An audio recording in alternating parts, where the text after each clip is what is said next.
Good afternoon, sir. It's a pleasant meeting you. Yeah. Good evening, sir. We know that Neura is a 20 plus years of institute. Since you are founder, we would like to know straight from you about its goals, objectives, achievements, etc. Yeah.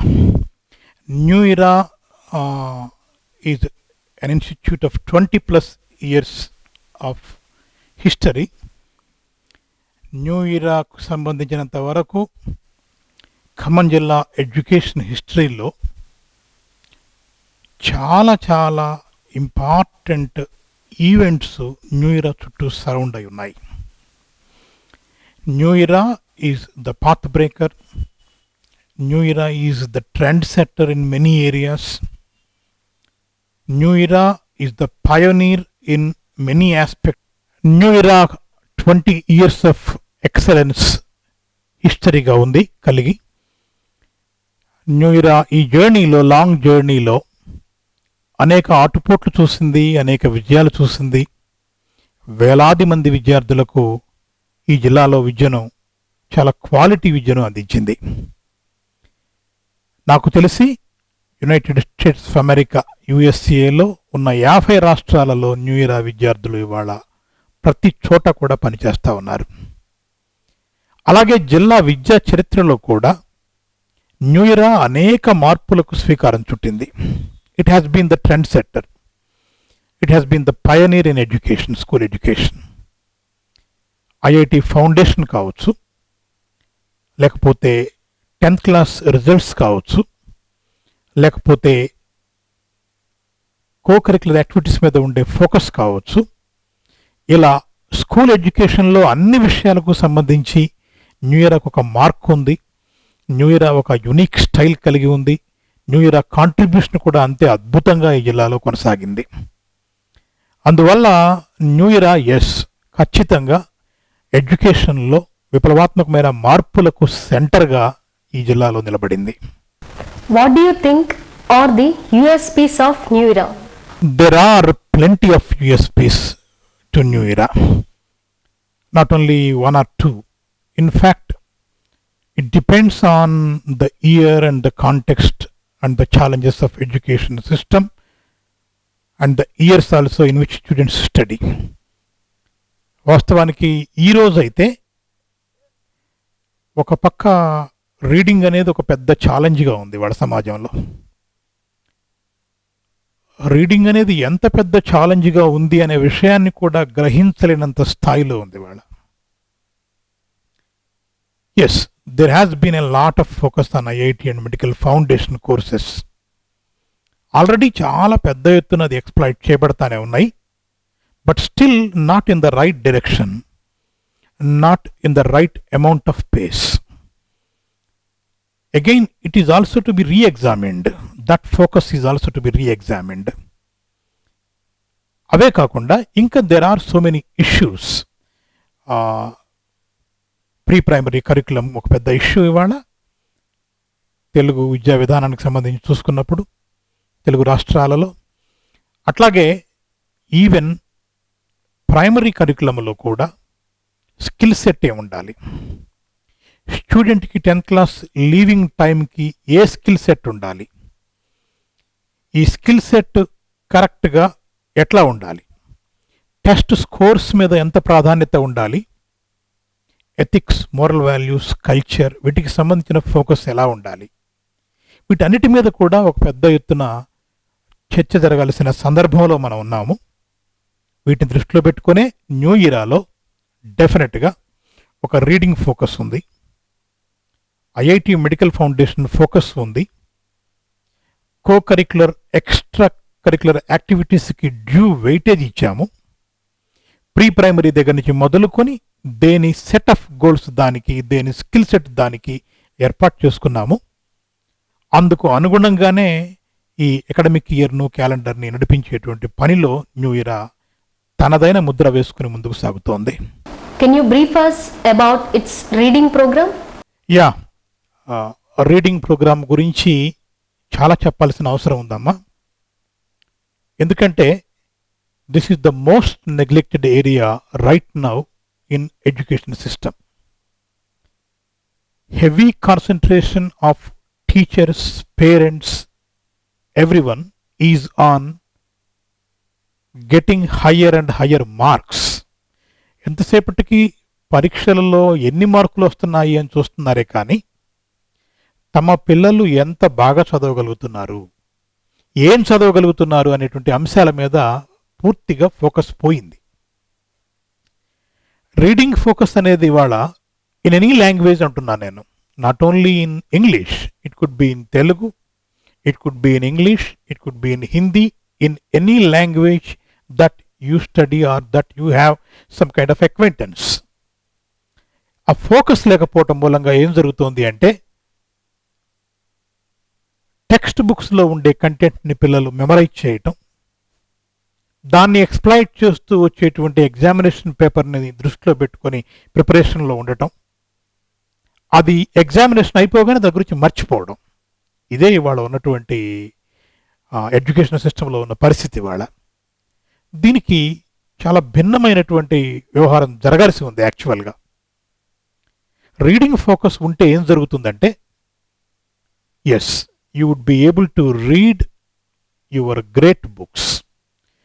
మనకు వారసత్వంగా వస్తున్నటువంటి సంపద ఏదైతే ఉందో పుస్తకాల రూపంలో, దానిని తెలుసుకునేటువంటి అవకాశం పిల్లలకు కలుగుతుంది. రీడింగ్ ఎప్పుడు కూడా ఒక ఇండిపెండెంట్ లెర్నర్ని తయారు చేస్తుంది. రీడింగ్ అలవాటున్న పిల్లవాడిలో ఉండే ఇమాజినేషను, స్కిల్ సెట్ డిఫరెంట్గా ఉంటాయి. అన్ఫార్చునేట్లీ ఎడ్యుకేషనల్ సిస్టమ్ మొత్తం కూడా ఎగ్జామినేషన్ ఓరియంటెడ్గా మారిపోయి ఈ రీడింగ్ ఏదైతే అవసరమో దాన్ని మనం పూర్తిగా నెగ్లెక్ట్ చేస్తూ ఉన్నాం. చాలా పెద్ద ఎత్తున నెగ్లెక్ట్ అవుతోంది. ఇవాళ ఏ పరిస్థితికి వచ్చిందంటే, ఈవెన్ పిల్లలకు తెలుగు సాహిత్యంలో ఏమున్నాయో తెలియదు. ఉదాహరణకు తెలుగులో ఉన్న గొప్ప గొప్ప రచయితలు శ్రీశ్రీ కావచ్చు, చలం కావచ్చు, విశ్వనాథ కావచ్చు, కుటుంబరావు గారు కావచ్చు, వీళ్ళెవరి గురించి వాళ్ళకి ఏమీ తెలియదు. అలాగే కల్చర్లో ఉండే వ్యక్తుల గురించి తెలుసా పోనీ, అలాగూ తెలియదు. ఎంఎస్ సుబ్బలక్ష్మి ఎవరో తెలియదు వాళ్ళకి. లేకపోతే ఈ రాజకీయ నాయకులు, స్వాతంత్రం కోసం పోరాడిన రాజకీయ నాయకుల పేర్లు వాళ్ళు కూడా తెలియదు. అలా అని మంచి చక్కటి తెలుగు వాక్యం రాయగలిగిన స్థితిలో కానీ మాట్లాడగలిగిన స్థితిలో కానీ ఉన్నారా అంటే అది కూడా లేదు. తెలుగు పక్కన పెట్టండి, ఇంగ్లీష్ విషయానికి వద్దాం. ఎందుకంటే majority children right now are in English medium schools in both AP and Telangana. But unfortunately Telugu రాదు, ఇంగ్లీష్ కూడా రాదు వాళ్ళ పిల్లలకి. ఇంగ్లీష్ మీడియం స్కూల్స్లో చదువుతున్నప్పటికీ కూడా పట్టుమని గ్రామాటికల్గా 1-2 వాక్యాలైనా సరే ఇంగ్లీష్లో మాట్లాడగలగడం, రాయగలగడం రాని పరిస్థితుల్లో వాళ్ళ విద్యార్థులు ఉన్నారు. అందుకు ప్రథమ్ లాంటి సంస్థలు చాలా క్లియర్గా స్టడీ చేసి పిల్లలు ఇవాళ చదువుకోలేని పరిస్థితిలో ఉన్నారు, చదువు రాని పరిస్థితిలో ఉన్నారు అని చెప్పి నివేదికలు అందజేస్తానే ఉన్నాయి. ఈ నేపథ్యంలో న్యూ ఇయర్ ఏమనుకుందంటే, రీడింగ్ చాలా అవసరము.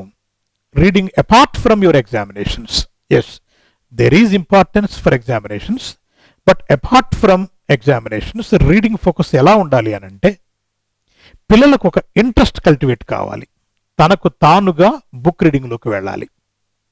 ఇవాళ నేను పిల్లల్ని అడుగుతున్నాను, మీకు ఉన్న హాబీస్ ఏంటని అడిగినప్పుడు జనరల్గా నాకు చెప్పేది watching TV is a hobby లాగా మాట్లాడుతున్నారు పిల్లలు.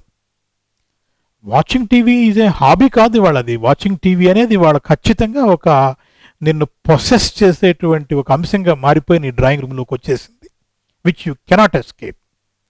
అటువంటి స్థితిలో ఉంది వాళ్ళ. కానీ నేనేమంటున్నానంటే, రీడింగ్ బుక్స్ అనేది ఒక హాబీగా డెవలప్ అయితే వచ్చే లాభాలు ఏంటంటే, ఒకటి, మంచేంటో చెడేంటో నీకు నువ్వుగా నిర్ధారించుకోగలవు, ఒక పాయింట్. రెండవది, క్రిటికల్ థింకింగ్ నీకు రావటమే కాక నీకు సోల్, నీ అంతరాత్మ అయితే ఉందో ఆ సోల్ మేకింగ్, క్యారెక్టర్ మేకింగ్ అంటాం మనం దాన్ని, ఆ క్యారెక్టర్ మేకింగ్లో రీడింగ్ ఉపయోగపడుతుంది. పౌరులుగా తయారు కావడానికి కూడా, ఈవెన్ సిటిజన్ మేకింగ్లో కూడా అది ఉపయోగపడుతుంది. అలాగే మంచి లిటరేచర్ చదవటం వల్ల నిజంగానే ఈ సమాజానికి ఏం కావాలి, దేశానికి ఏం కావాలి, ప్రజలకు ఏం కావాలి, నాకేం కావాలి అనే విషయం పట్ల స్పష్టమైన అభిరుచులు విద్యార్థులకు ఏర్పడతాయి. అవి టీవీనో మరొక మీడియమో ఇస్తే తయారయ్యేవిగా ఉండవు. తనకు తానుగా తాను ఒక ఇమాజినేషన్లోకి వెళ్ళగలుగుతాడు, తాను థింక్ చేయగలుగుతాడు, డిజైన్ చేయగలుగుతాడు, మంచి ఏంటో చెడు ఏంటో డిజైన్ చేయగలుగుతాడు. దాని నుంచి తాను ఒక ఇండిపెండెంట్ లెర్నర్గా, క్రిటికల్ థింకర్గా, ఒక గుడ్ సిటిజన్గా తాను ఎదగగలుగుతాడు.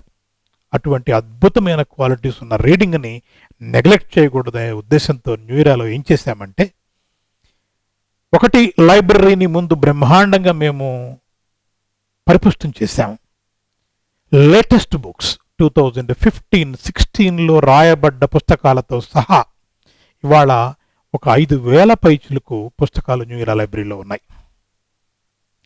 క్లాసిక్స్ ఉన్నాయి, అడల్ట్ ఫిక్షన్ ఉంది, చిల్డ్రన్ ఫిక్షన్ ఉంది, అన్ని రకాల సాహిత్యం, బయోగ్రఫీస్ ఉన్నాయి.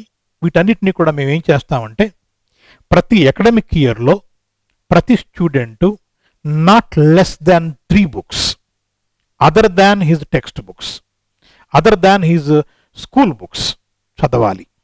ఈచ్ టర్మ్లో ఒక బుక్ ఇస్తాం పిల్లలకి, టైం ఇస్తాము. They can take them home, they can read at their own pace. And yes, once they read, they have to express their feelings about the book afterwards. బాగుందా, నచ్చిందా లేదా వాళ్ళు రాయాలి, వాళ్ళు మాట్లాడాలి. ఆ సమావేశాలు నిర్వహిస్తాం మేము ఇక్కడ. తర్వాత దాని మీద రైటర్స్తో ఇంటరాక్షన్ ఉంటుంది పిల్లలకి. చాలా సందర్భాలలో చదువుకున్న పిల్లలు కూడా వాళ్ళు షేర్ చేసుకుంటారు. ఆ తర్వాత మళ్ళీ ఆ బుక్స్ అన్ని కలెక్ట్ చేసుకొని సెకండ్ టర్మ్లో మరొక బుక్, థర్డ్ టర్మ్లో మరొక బుక్. అలాగే మంచి రీడర్స్ ఎవరైతే ఉన్నారో విద్యార్థులు, వాళ్ళకి ఆటోమేటిక్గా వాళ్ళు ఏ గ్రూప్లో ఉంటే ఆ గ్రూప్కి కొన్ని పాయింట్స్ యాడ్ అవుతాయి. అంటే ఒక గుడ్ స్టూడెంట్ తన ఏ హౌస్లో ఉంటే ఆ హౌస్ను కూడా ఎలివేట్ చేస్తాడు. తద్వారా వాళ్ళు కల్చరల్ అండ్ లిటరరీ కప్ అని ఒకటి స్కూల్లో ఉంది. ఇది చాలా స్కూల్స్లో లేదు, ఇది న్యూ ఇయర్లో ఉంది. ఎందుకు పెట్టాము అంటే, ఈ కప్ని విద్యార్థులలో రీడింగ్ని ప్రమోట్ చేయడం కోసమే పెట్టాము. I'm really happy. Many children have started reading literature in New year school. అద్భుతమైన రివ్యూలు రాశారు పిల్లలు. Anybody can go through them and find out for themselves. ఏం రాశారు పిల్లలు అనేది వాళ్లే చూడొచ్చు. గొప్ప గొప్ప సాహిత్యం ఇవాళ న్యూ ఇయర్లోకి వచ్చింది క్లాస్ రూమ్లోకి. లేటెస్ట్ సాహిత్యం న్యూ ఇయర్ క్లాస్ రూమ్లోకి వచ్చింది. పిల్లలు డిస్కస్ చేస్తున్నారు, రచయితల పేర్లు మాట్లాడుతున్నారు, వాళ్ళు ఇమాజినేషన్ ఏంటో వాళ్ళది బయటకు వస్తోంది. ఇది ఒక special unique feature of New Era. Perhaps you can nowhere else see in this district to that much level, I am sure. I came to know that you began first in Khammam, that IIT and Medical Foundation. Can you brief us about it? Yeah, it is we who first began IIT and Medical Foundation course in Khammam. Way back in 1994-95, 95-96, we started this foundation course. In fact, మొట్టమొదటిసారి IIT రామయ్యగా చలామణి అవుతున్నటువంటి మేధావి, నాకు ప్రత్యేకించి గురువు అయినటువంటి రామయ్య గారిని ఖమ్మం జిల్లా 95-96లోనే తీసుకొచ్చాము మేము. ఆయన సారథ్యంలో, ఆయన నేతృత్వంలో ఇక్కడ ఉండేటువంటి టీచర్లకి ట్రైనింగ్ క్లాసెస్ పెట్టాం న్యూ ఇయర్లో. చాలామంది టీచర్స్ను న్యూ ఇయర్ నుంచి ఐఐటి చెప్పగలిగిన సామర్థ్యం ఉన్న వాళ్ళగా తయారు చేసి అనేక ప్రదేశాలకు పంపాం. చాలా రెగ్యులర్గా ట్రైనింగ్ క్లాసులు కండక్ట్ చేశాం రామయ్య గారి నేతృత్వంలో. ఆ తర్వాత కొద్ది రోజులకి society for promotion of academic excellence in schools అనేటువంటి ఒక సంస్థను కూడా మేము స్థాపించాము. రామయ్య గారు ప్రెసిడెంట్గా ఉన్నారు, దానికి నేను సెక్రటరీగా ఉన్నాను. దాదాపు 2 తెలుగు రాష్ట్రాలలో సుమారు 100 స్కూల్స్లో ఈ ప్రోగ్రామ్ను మేము ఇంప్లిమెంట్ చేశాము. రామయ్య గారు నేను కలిసి దాదాపు ఈ అన్ని పాఠశాలలు తిరిగాం, టీచర్స్ని ట్రైన్ చేశాం, పిల్లలకు బెస్ట్ ఫ్యాకల్టీ అందజేయటంలో మేము మా శక్తి వంచన లేకుండా ప్రయత్నం చేశాం. అంతేకాదు మంచి మెటీరియల్ ఇవ్వటం కోసం కూడా ట్రై చేశాం. అందులో భాగంగానే న్యూ ఇయర్లో కూడా ఇన్ని సంవత్సరాలుగా ఐఐటి మెడికల్ ఫౌండేషన్ కోసం ఒక ప్రత్యేకమైన సిలబస్, మాడ్యూల్స్, ప్రత్యేకమైన తర్ఫీదు పొందినటువంటి టీచర్లు, వీటన్నిటినీ కూడా నడుపుకుంటూనే వచ్చాం.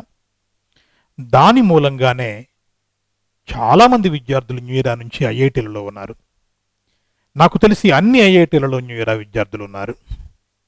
మెడికల్ ఫౌండేషన్ కూడా అభ్యసించి ప్రతి సంవత్సరము కూడా ఎక్కువ సంఖ్యలో మెడిసిన్లో చేరుతున్నారు విద్యార్థులు. 3, 5, 6, 7 ఇట్లా 2 years బ్యాక్ మెడిసిన్లో స్టేట్ సెకండ్ ర్యాంకర్ వచ్చినటువంటి విద్యార్థి భారత్ న్యూ ఇయర్ ప్రోడక్టే. ఒక్కొక్క సంవత్సరం 2, 7, 10 ర్యాంకులతో సహా మనం అద్భుతమైనటువంటి ఫలితాలను ఇచ్చాం మనం మెడిసిన్లో కూడా. ఇంకా దాన్ని మెరుగుపరిచే ఉద్దేశంతో ఈ అకాడమిక్ ఇయర్లో ఏం చేశామంటే LN coaching institute Kota Rajasthan, ఇది ఐఐటి మెడికల్ ఫౌండేషన్కి సంబంధించి అగ్రగామిగా ఉంది వాళ్ళ దేశంలో. వాళ్ళకు ఒక లిమ్కా బుక్ ఆఫ్ రికార్డ్స్లో కూడా ప్లేస్ ఉంది. ఎందుకంటే ఒక సింగిల్ ఇన్స్టిట్యూట్ నుంచి 70,000 మంది పైగా విద్యార్థులు వాళ్ళ కోటలో చదువుతున్నారు. అది ఎల్ఎన్లోనే చదువుతున్నారు. కొన్నేళ్లుగా కన్సిస్టెంట్గా ఐఐటీలో నెంబర్ 1 ప్లేస్లు కొడుతున్నారు వాళ్ళు.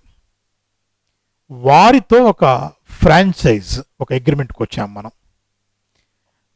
దాని మూలంగా కోటా రాజస్థాన్లో క్లాస్ రూమ్లో విద్యార్థికి ఏ ప్రోగ్రాం అందుతోందో ఆ ప్రోగ్రాం ఇక్కడ న్యూ ఇయర్లో ఉన్న ఐఐటి స్టూడెంట్కి, మెడికల్ స్టూడెంట్కి కూడా అందుతోంది. టీచర్స్కి ట్రైనింగ్ కూడా అక్కడ కోటాలో ఉండే టీచర్స్ ఇస్తున్నారు. ఇక్కడ మాడ్యూల్స్ అవే వస్తున్నాయి. ఆన్లైన్లో టెస్టింగ్ జరుగుతోంది. ఒక ఆన్లైన్లో టెస్ట్ రాసిన తర్వాత కోటాలో ఉండే విద్యార్థికి ఏ ర్యాంక్ ఉంది, న్యూ ఇయర్ విద్యార్థికి ఏ ర్యాంక్ ఉంది చూసుకునే అవకాశం వెంటనే ఉంది. అంటే ఒక రకంగా ఆల్ ఇండియా కాంపిటీషన్లో విద్యార్థులను మెరుగ్గా ఉంచేందుకై ఇటు రామయ్య గారి నేతృత్వంలో ఉన్న స్పేస్ను ఉపయోగించుకోవటమే కాకుండా అటు ఈ కాంపిటీషన్లో అగ్రగామిగా ఉన్నటువంటి ఎల్ఎన్ని కూడా మనం ఇక్కడికి తీసుకొచ్చాం. ఈ రెండింటి యొక్క కంబైన్డ్ అటాక్తో విద్యార్థులకు అద్భుతమైనటువంటి కోచింగ్ ఇచ్చేందుకై మేము సన్నద్ధమయ్యాము. ఫ్యాకల్టీ సన్నద్ధమైంది. దానికి సంబంధించినటువంటి మాడ్యూల్స్ అన్నీ కూడా వచ్చి ఉన్నాయి. ఇవాళ ఇవి ఉంటేనే సరిపోదు. ఎందుకంటే కోర్స్ మెటీరియల్ ఉండటం ఒక ఎత్తు, దాన్ని నిజంగా చెప్పగలిగిన సామర్థ్యం ఉన్నటువంటి టీచింగ్ స్టాఫ్ ఉండటం మరొక ఎత్తు. ఆ విషయంలో కూడా మేము ఎక్కడ కాంప్రమైజ్ కాలేదు. చాలా ఇయర్స్ ఆఫ్ ఎక్స్పీరియన్స్ పుట్టిన్ చేసినటువంటి సీనియర్ మోస్ట్ ఫ్యాకల్టీస్ ఎక్కడున్నా సరే, వాళ్ళు కేకేఆర్ దగ్గర పనిచేశారా, నారాయణ గారి దగ్గర పనిచేశారా, చైతన్యలో పనిచేశారా, కోటాలో పనిచేశారా అనే దాంతో నిమిత్తం లేకుండా ఎక్కడ మంచి ఫ్యాకల్టీ ఉంటే అక్కడ వాళ్ళందరినీ తీసుకొచ్చి ఇక్కడ మనం న్యూ ఇయర్లో అపాయింట్ చేసుకున్నాం. చాలా వెల్ బ్యాలెన్స్డ్ టీం ఉంది ఇక్కడ ఇవాళ. దానికి సంబంధించి అదే స్థాయిలో మెటీరియల్ ఉంది. విద్యార్థులు, అద్భుతమైన విద్యార్థులు ఉన్నారు. డెఫినెట్లీ మనం దీనికి సంబంధించి కూడా రాబోయే అకాడమిక్ ఇయర్లో ఒక అద్భుతమైన రిజల్ట్ చూస్తామన్న నమ్మకం ఉంది. నేషనల్ టాలెంట్ సెర్చ్ ఎగ్జామినేషన్ ఎన్టీఎస్సికి సంబంధించి, అలాగే అనేక రకాల ఒలింపియాడ్లు ఉన్నాయి ఇవాళ. ఆర్ఎంఓ, ఐఎన్ఎంఓ, ఐఎంఓ, జేఎస్ఓ, ఇతర కాంపిటేటివ్ ఎగ్జామ్స్ కూడా విద్యార్థులను బ్రహ్మాండంగా తయారు చేసేటువంటి ఒక కరికులము, డిజైను, కోర్సు మెటీరియల్ మన దగ్గర ఉన్నాయి. అద్భుతమైనటువంటి టీచర్ ట్రైనర్స్ ఉన్నారు, టీచర్లు ఉన్నారు. వీళ్ళందరి సహాయంతో మంచి విద్యను విద్యార్థులకు అందించి విద్యార్థులను మంచి ప్రతిష్టాత్మకమైనటువంటి విద్యా సంస్థల్లో చేర్పించేందుకై న్యూ ఇయర్ శక్తి వంచన లేకుండా పనిచేస్తోంది. అద్భుతమైన ఫలితాలు వస్తాయన్న విశ్వాసంతో కూడా మేము ఉన్నాము. I have come to know that many organizations are associated with New Era as knowledge partners. Can we know more about them? Yeah, there are many knowledge partners for New Era. In fact, ఇవాళున్న education కాంటెక్స్ట్లో ఇది ఒక తప్పనిసరి అవసరంగా మారింది. ఎందుకంటే more and more specialisations వచ్చేసినాయి ఇవాళ. సర్టెన్ ఏరియాస్లో teaching faculty they need a kind of mentorship from out side. Even worksheets, for example, teachers cannot be burdened with the preparation of worksheets. ఇవన్నీ కూడా ఇవాళ అవుట్ సైడ్ సోర్స్ నుంచి తీసుకోవాల్సిన అవసరం ఉంది. అందువల్ల మేము crescendo knowledge solutions private limited అని చెప్పేసి ఒక కంపెనీ, నాలెడ్జ్ సొల్యూషన్స్ కంపెనీతో నాలెడ్జ్ పార్ట్నర్గా ఉన్నాం మనం. వాళ్ళు ప్రీ ప్రైమరీ దగ్గర నుంచి మొదలుకొని 10th క్లాస్ పిల్లల వరకు విద్యార్థులకు కావలసినటువంటి వర్క్ షీట్లు డెవలప్ చేశారు. ఇవి మన పిల్లలకు అందుబాటులో ఉంచాం మనం. ఈ వర్క్ షీట్లో కూడా ఒక ప్రత్యేకత ఉంది. నాకు తెలిసి ఒక్క న్యూ ఇయర్ మాత్రమే ఇది ఇంప్లిమెంట్ చేస్తోంది. మీరు జాగ్రత్తగా అబ్జర్వ్ చేయండి అమ్మా విషయాన్ని.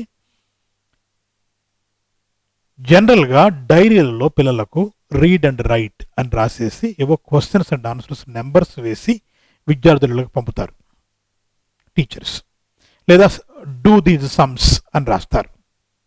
కానీ న్యూ ఇయర్లో మాత్రమే there are worksheets, class worksheets and home worksheets also.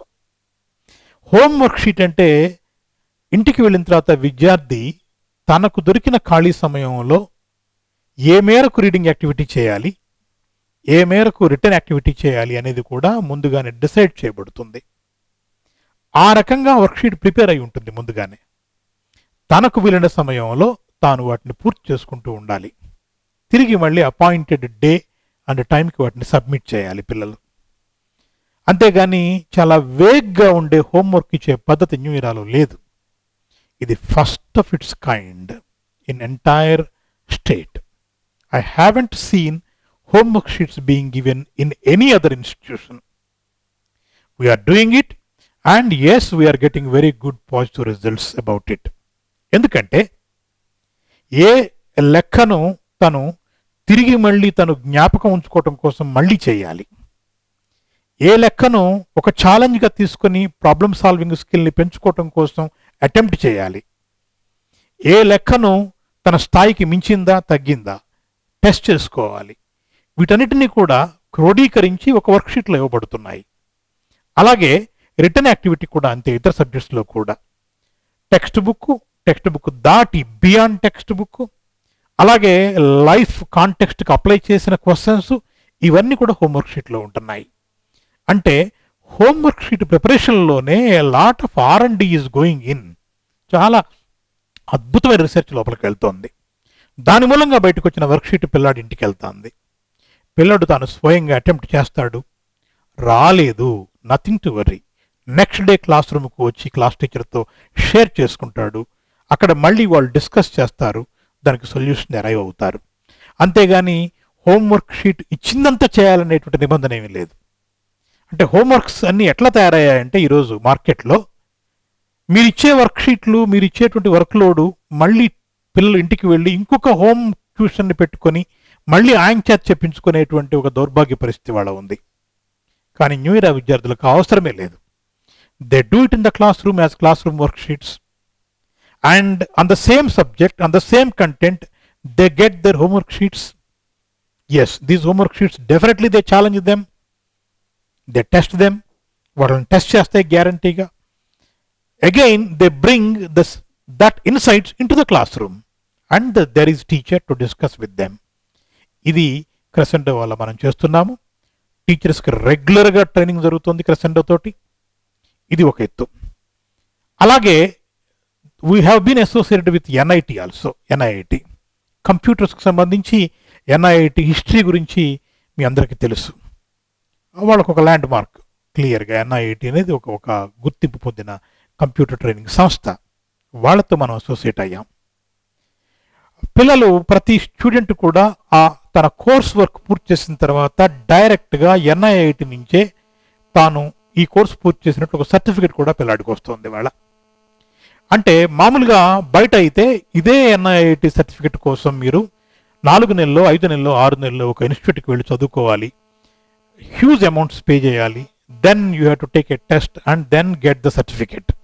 But in New Era you don't have to do all these things. నీకు ఇక్కడే ఆటోమేటిక్గా ఈ ట్రైనింగ్ జరుగుతోంది. టీచర్లు ట్రైనింగ్ ఇస్తున్నారు, సిలబస్ ఉంది, ఎగ్జామినేషన్స్ జరుగుతున్నాయి మామూలుగానే as a part of his curriculum. And yes, NIT course curriculum మొత్తం కూడా అద్భుతంగా న్యూ ఇయర్ విద్యార్థులు 10th క్లాస్ కల్లా పూర్తి చేస్తున్నారు. నేను చూశాను యుఎస్లో చాలామంది బీటెక్ కంప్లీట్ చేసిన విద్యార్థులు కూడా యుఎస్ వెళ్ళి C++ లాంటి కోర్సుని నేర్చుకోకపోవటం మూలంగా తిరిగి మళ్ళీ ఇండియాకు ఫోన్లు చేసి పోస్టల్ కోచింగ్ లేదా ఫోన్ కోచింగ్లో ఉన్న విద్యార్థులను గమనించాను. కానీ న్యూ ఇయర్ విద్యార్థులు 10th క్లాస్ అయిపోయే సమయానికి వాళ్ళు C++లో కూడా ఆరితేరి బయటికి వెళ్తున్నారు. ఇది ఇవాళ NIET ద్వారా మనం ఇస్తున్నటువంటి అద్భుతమైనటువంటి ఒక పద్ధతి ఇక్కడ జరుగుతుంది, నాలెడ్జ్ పార్ట్నర్గా వాళ్ళు ఉండటం మూలంగా. అలాగే స్పోర్ట్స్ కానీ, అలాగే కల్చరల్ యాక్టివిటీస్లో కానీ ఆయా రంగాలలో ఎవరైతే నిష్ణాతులు ఉన్నారో వాళ్ళతోటే మనం నాలెడ్జ్ పార్ట్నర్స్గా ఉన్నాం, వాళ్ళతోటే మనం కలిసి వర్క్ చేస్తూ ఉన్నాం. ఇవాళ IIT అంటే Ellen is a knowledge partner, space is a knowledge partner, computers అంటే NIIT is a knowledge partner. అలాగే స్టూడెంట్స్కి కర్సివ్ హ్యాండ్ రైటింగ్, అద్భుతమైన హ్యాండ్ రైటింగ్ అలవాటు కావాలి. ఇవాళ న్యూ ఇయర్ విద్యార్థి హ్యాండ్ రైటింగ్ చూడగానే ఇతను న్యూ ఇయర్ విద్యార్థిని గుర్తుపట్టే స్థాయిలో హ్యాండ్ రైటింగ్ ఉంటుంది. ఎందుకంటే కర్సివ్ హ్యాండ్ రైటింగ్ని అంత అద్భుతంగా పిల్లలు ప్రాక్టీస్ చేశారు. దీనికి కూడా ఒక హ్యాండ్ రైటింగ్ అకాడమీ ఎక్స్పర్ట్స్ తోటి మనం నాలెడ్జ్ పార్ట్నర్స్గా వాళ్ళని తీసుకొని టైప్ అయ్యి వాళ్ళ ప్రోగ్రామ్ని ఇక్కడ ఇంప్లిమెంట్ చేస్తున్నాం మనం. They come regularly, they take classes, and yes they train children, they train teachers, and they conduct test for them, and yes they find out some kind of solutions if they are in problems. వాళ్ళకి ఏదైనా సమస్యలు ఉంటే కూడా వీళ్ళు సరి చేస్తున్నారు. ఈ రకంగా రైటింగ్కి సంబంధించి ఒక హ్యాండ్ రైటింగ్ అకాడమీ, అలాగే spoken English and communication English సంబంధించి కూడా మనం బయట సంస్థలతోటి ఒక టైప్లో ఉన్నాము. ఈ అందరు నాలెడ్జ్ పార్ట్నర్స్ని వాడుకుంటూ పిల్లలకి మనం ఇక్కడ బెటర్ ఎడ్యుకేషన్ ఇస్తున్నాం. వీటితో పాటు న్యూస్ పేపర్ ఎడ్యుకేషన్ కూడా ఉంది న్యూ ఇయర్లో. ఇది హిందూ, హన్స్ ఇండియా, అలాగే రీడర్స్ డైజెస్ట్, బ్రెయిన్ ఫీడ్, ఇటువంటి మ్యాగజైన్స్ అన్నీ కూడా పిల్లలకి, న్యూస్ పేపర్స్ మ్యాగజైన్స్ పిల్లలకి అందుబాటులో ఉంచుతున్నాం. లైబ్రరీలో ఉంచడం కాదు, ఎవ్రీడే ఒక హాఫ్ అన్ అవర్ సేపు టైం టేబుల్లో ఒక పార్ట్గా చేసాం మనం. ఒక 10 minutes ఎవ్రీడే ఎట్లాగైతే హ్యాండ్ రైటింగ్ ప్రాక్టీస్ చేస్తారో పిల్లలు, ఒక హాఫ్ అన్ అవర్ సేపు డెఫినెట్గా ప్రతి స్టూడెంట్ న్యూస్ పేపర్ రీడింగ్లో ఇన్వాల్వ్ అవుతాడు, లేదా మ్యాగజైన్ రీడింగ్లో ఇన్వాల్వ్ అవుతారు. వీటి మీద మళ్ళీ ఆల్రెడీ కొన్ని క్వశ్చన్స్ సెట్ చేసి నోటీస్ బోర్డులో పెట్టబడతాయి. చదివిన పిల్లలు ఓపెన్ బాక్స్లో వాళ్ళ సొల్యూషన్స్ని డ్రాప్ చేయొచ్చు. పికప్ చేసిన విజేతలకి మళ్ళీ నెక్స్ట్ డే అసెంబ్లీలో మనం ప్రైజెస్ అనౌన్స్ చేస్తాము. ఇట్లా న్యూస్ పేపర్ ఎడ్యుకేషన్ కూడా, మ్యాగజైన్ రీడింగ్ కూడా కల్టివేట్ చేస్తూ ఉన్న ఒక పద్ధతి న్యూ ఇయర్లో సాగుతుంది. ఇది కేవలం లైబ్రరీలకు మాత్రమే పరిమితమైన పద్ధతి కాదు. పుస్తకాలు తీసుకురావటం, పేపర్లు తీసుకురావటం, లైబ్రరీలో వేసేసి ఊరుకోవటం కాదు. We have made it a part and parcel of his routine class room teaching.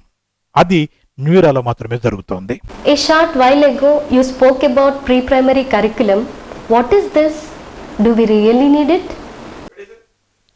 Yes, there is a need for a pre-primary curriculum in this country.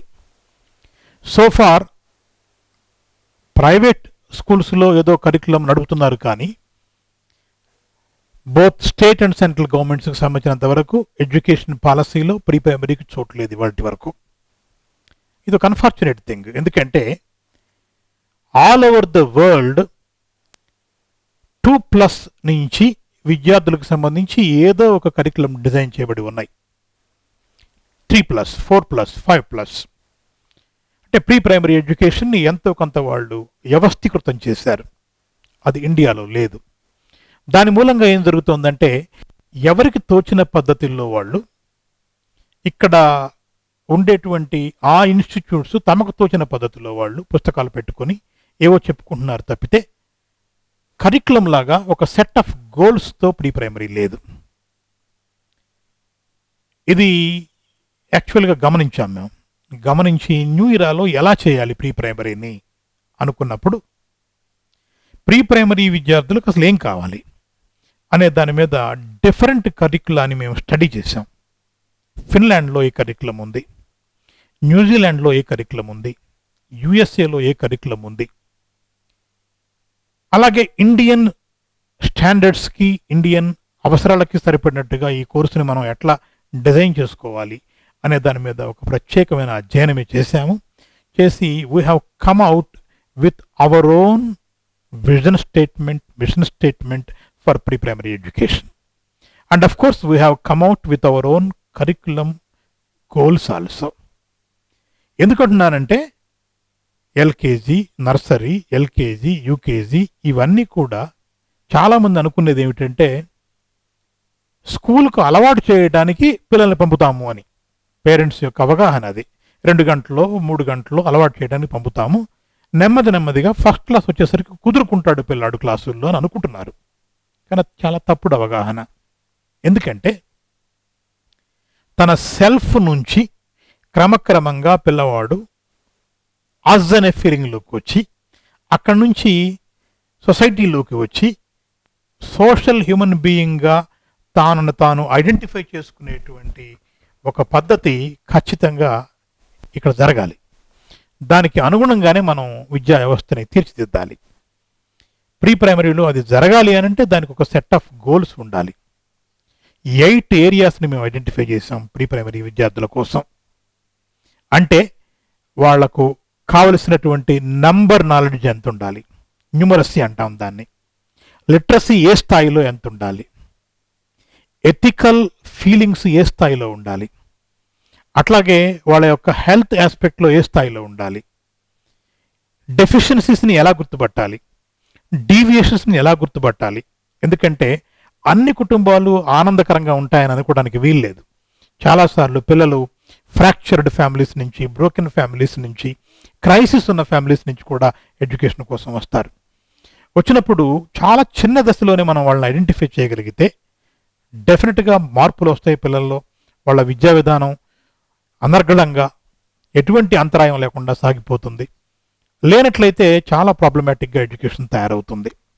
వీటన్నిటిని దృష్టిలో పెట్టుకొని 8 ఏరియాస్ని డిజైన్ చేసి దానికి తగ్గట్టుగా ప్రతి లెవెల్కి కొన్ని స్కిల్ సెట్ని తయారు చేసుకొని అదే పద్ధతిలో టీచర్స్ని తయారు చేసుకొని మనం ప్రీ ప్రైమరీ ఎడ్యుకేషన్ ఇస్తూ ఉన్నాం. ప్రత్యేకంగా ఏ స్పెషల్లీ డిజైన్డ్ కోర్స్ ఉంది మనకు, సెట్ ఆఫ్ బుక్స్ ఉన్నాయి, సెట్ ఆఫ్ టార్గెట్స్ ఉన్నాయి, సెట్ ఆఫ్ ప్రోగ్రామ్స్ ఉన్నాయి.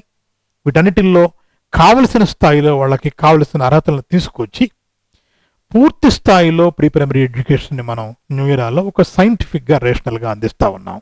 ఇది న్యూ ఇయరాలో మాత్రమే జరుగుతోంది. అంతే తప్ప ఏవో 2-3 పుస్తకాలు పెట్టి 1 నుంచి 100 వరకు ఒంట్లు వచ్చినాయా లేవా, పిల్లడికి రైమ్స్ వచ్చినాయా లేవా, ఈ 2 చాలు మాకు అనుకునే పద్ధతిలో రొటీన్గా మనం విద్యా విధానం చేయటం లేదు. ఎందుకంటే పిల్లవాడు ఆలోచించాలి ఆ స్థాయిలోనే. పిల్లవాడికి ఎమోషన్స్ ఉంటాయి ఆ స్థాయిలో. ఆ ఎమోషన్స్ని మనం అర్థం చేసుకోవాలి. చాలా సందర్భాల్లో ప్రీ ప్రైమరీలో రిపిటేషన్ తప్ప ఏమీ ఉండలేదు. స్కూళ్ళల్లో రిపిటేషన్ అంటే రైమ్ చెప్పమ్మా అంటారు, లేదా రైమ్ నెంబర్స్ చెప్పమ్మా అంటారు.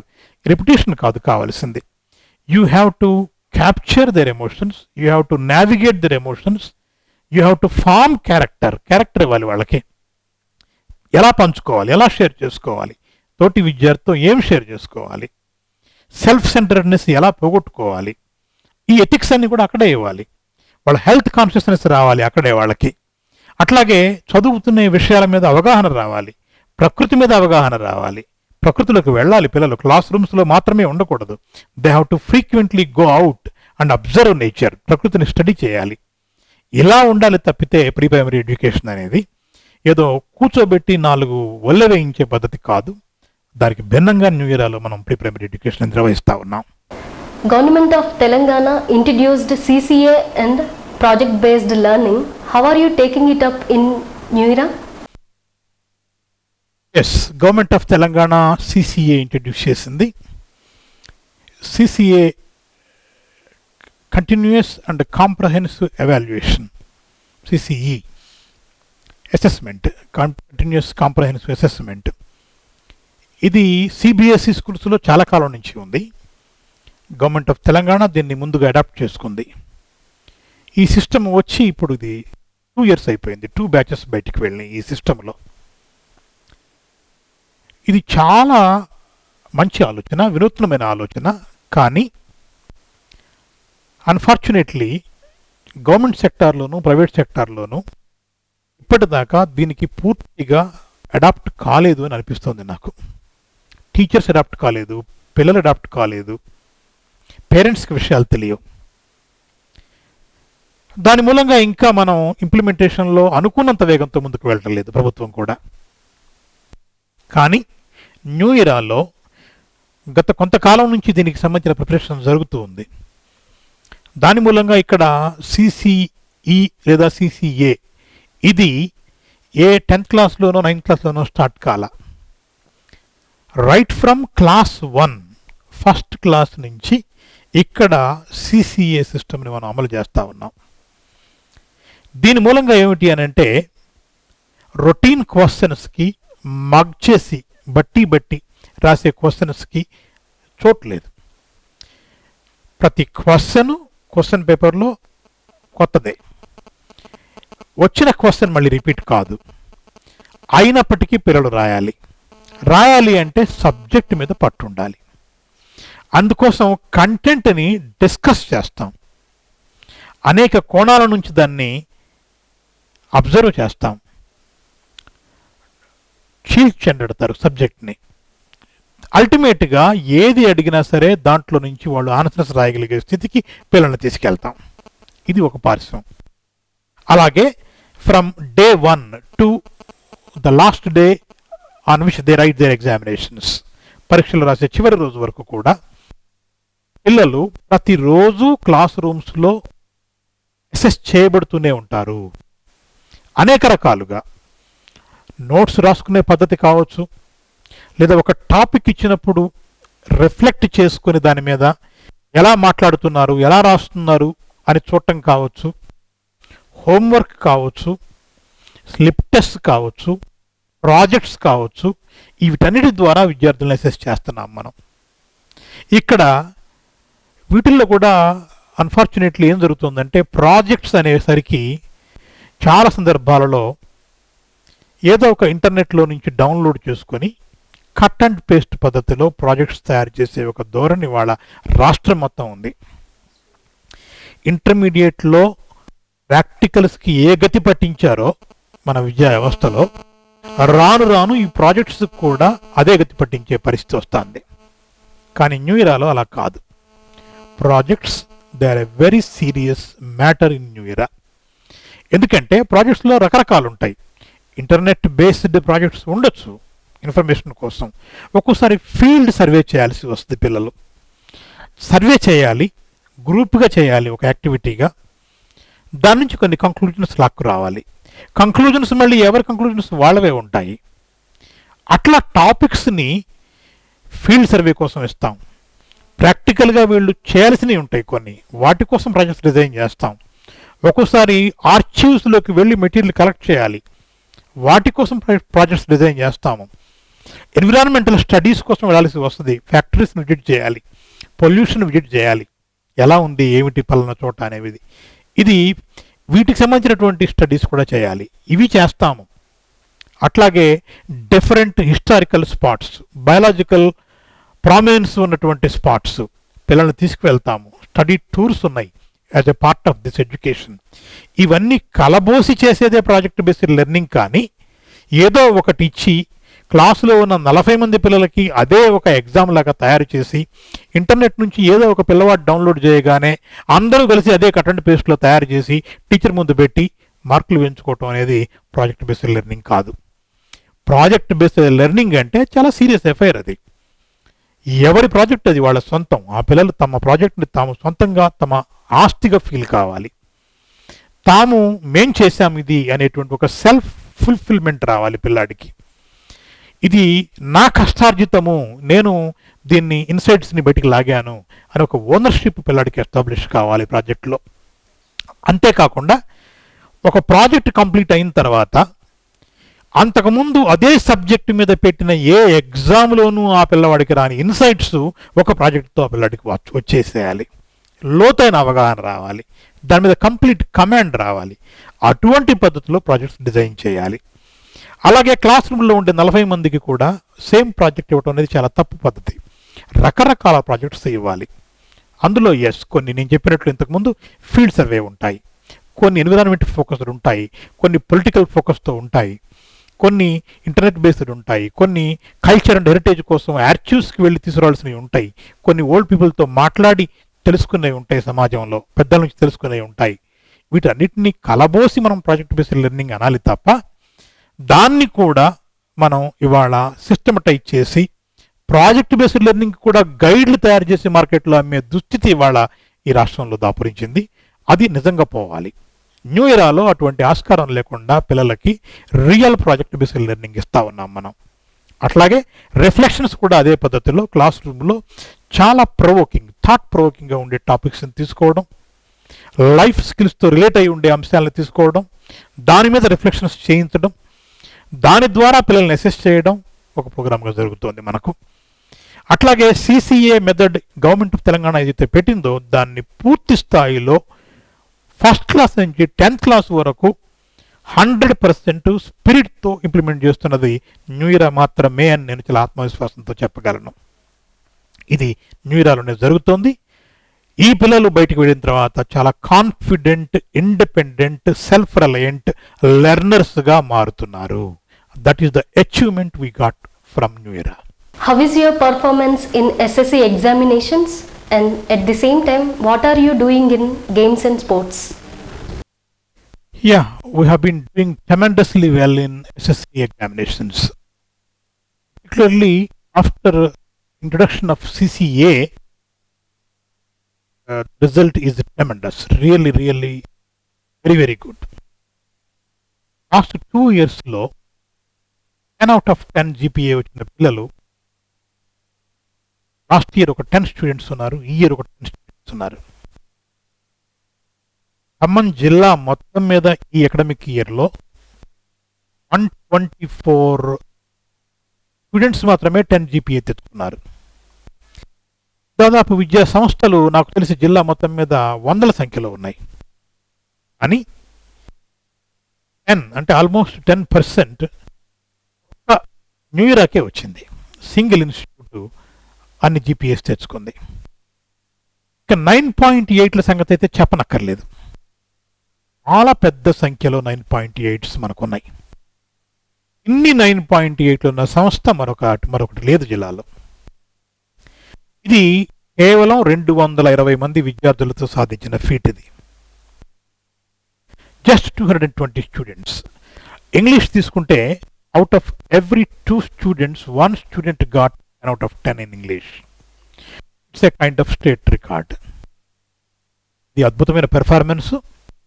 ఈ పెర్ఫార్మెన్స్ పక్క ప్రణాళికతో వచ్చిందే కానీ అనుకోకుండానో అయాచితంగానో వచ్చింది కాదు. విద్యార్థులు కష్టపడ్డారు, ఉపాధ్యాయులు కష్టపడ్డారు, మెరుగైన ప్రణాళిక ఉంది, సిస్టమేటిక్గా నడిపించే ఒక వ్యవస్థ ఉంది. దాని మూలంగానే ఈ రిజల్ట్ వచ్చింది. I'm sure we're going to overtake even this record also. దీన్ని మళ్ళీ మేమే క్రాస్ చేస్తాం, మళ్ళీ కొత్త రికార్డ్ని సెట్ చేస్తాం ఎస్ఎస్సి రిజల్ట్స్కి సంబంధించి రాబోయే సంవత్సరాలలో. అందుకు తగ్గ ప్రణాళికలతో రెడీగా ఉన్నాం మేము. ఇకపోతే స్పోర్ట్స్ అండ్ గేమ్స్ అంటే ఎస్ఎస్సి రిజల్ట్స్ మీద ఫోకస్తో స్పోర్ట్స్ అండ్ గేమ్స్ నెగ్లెక్ట్ చేస్తున్నారా అనేటువంటి డౌట్ మీకు ఉండొచ్చు. లేదు, we have a very comprehensive policy of physical education in the school. Every child has to participate at least in 1 or 2 games and sports. ప్రతి student కూడా 1-2 games item, sports ఐటమ్స్లో participate చేయాలి. 3 physical education teachers are there in New Era. 3 ఉన్నారు. మామూలుగా ఒకళ్ళు ఉండటం సాధారణం, కానీ న్యూ ఇయర్లో 3 ఫిజికల్ ఎడ్యుకేషన్ టీచర్స్ ఉన్నారు. There are periods allotted for physical education. They train the children and they take them to various camps. చాలా ట్రైనింగ్ క్యాంప్స్ తీసుకెళ్తారు పిల్లల్ని. ఫుట్బాల్ క్యాంప్స్ అని, క్రికెట్ క్యాంప్స్ అని తీసుకెళ్తారు. And yes, they participate in various competitions at zonal level, district level, state level. And they are getting shields also. చాలా shields పిల్లలు గెలుచుకున్నారు. కాబట్టి స్పోర్ట్స్ అండ్ దాంట్లో కూడా, గేమ్స్లో కూడా మనం ఏమీ నెగ్లెక్ట్ చేయటం లేదు. అలాగే ఇంకొక అంశం నేను మీ దృష్టి తీసుకురాదలుచుకుంది. ఈవెన్ సైన్స్లో ల్యాబ్ యాక్టివిటీ కూడా మనం నెగ్లెక్ట్ చేయటం లేదు. We have perfectly formed laboratories in our school. Digital education neglect చేయటం లేదు. There are digital classrooms. There are laboratories for every department. Physics, chemistry, biological science laboratories ఉన్నాయి. They do experiments there. They conduct experiments there. And yes, they attend digital classes. ఈ రకమైన ఏ అవకాశాన్ని కూడా పిల్లలు దూరం చేయకుండా ప్రయత్నం చేస్తున్నాం మనం న్యూ ఇయర్లో. వీటన్నిటికంటే ముందు చివరిగా నేను చెప్పదలుచుకున్న ఒక మాట ఏంటంటే, infrastructure yes, it is a needed thing, కాదంటలేదు. మంచి టీచర్లు ఉండాలి, కాదంటలేదు. అన్నిటికంటే ముందు విద్యార్థిలో చదువు పట్ల ఒక ప్రేమని రేకెత్తించగలిగినటువంటి ఇన్స్టిట్యూట్ అయి ఉండాలి. అది అయినప్పుడు మాత్రమే ఆ పిల్లవాడు ఆ ఇన్స్టిట్యూట్ ప్రేమిస్తాడు, చదువును ప్రేమిస్తాడు. ఇవి లేకుండా మీరు పంచభక్ష ప్రమాణాలు తీసుకొచ్చి అక్కడ పెట్టినా కూడా ఆ పిల్లవాడికి దాని మీద ఏమి ఇష్టం ఉండదు. అట్లాగే ఇక్కడ ఒక అసోసియేషన్ ఉంది పిల్లలతో. పిల్లలకి సంబంధించి చదువు పట్ల, ఆలోచన పట్ల ఒక ఆసక్తిని రగిలించటం, వాళ్ళల్లో ఆ క్యూరియాసిటీ లెవెల్స్ని పెంచటం, ఒక అసోసియేషన్ ద్వారా వాళ్ళని ఉన్న స్థాయిని మించి పైకి తీసుకెళ్ళటం, ఇది న్యూ ఇయర్లో ప్రత్యేకించి మేము చేస్తున్నాం. దీని మూలంగానే న్యూ ఇయర్ ఇటువంటి అవుట్పుట్ని ఇస్తోంది. నిజానికి టీచర్కి స్టూడెంట్కి మధ్య ఉండాల్సినటువంటి ఒక స్పెషల్ ర్యాపో, ఒక అనురాగం అది న్యూ ఇయర్లో ఉంది. దాని మూలంగానే ఇంత అద్భుతమైన ఫలితాలు వస్తున్నాయని నేను అనుకుంటున్నాను.